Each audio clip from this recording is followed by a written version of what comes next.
వచ్చింది గంటల పిండము సరోజన ఉపాయం వేసి ఉడుగు కొట్టి పల్లాకెక్కిచ్చి మన కొండలు గిరిడలు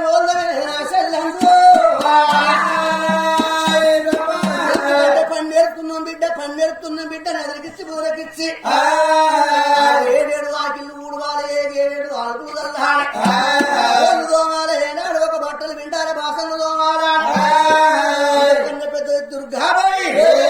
వారంలో చెప్పింది ఓ పెద్ద సంగతి అంతఃపురంలో లోపల 7 వారాల చరిత్ర ఉండదు అమ్మవారు సరోజనమ్మ పడిపోయింది కాబట్టి బలపాల చేత పట్టుకుని సంజుని పుస్తకాలు సంఖ లోపల పెట్టుకొని వదిలిన బయటిపోతే బుక్కలు అన్నం పెడుతుంది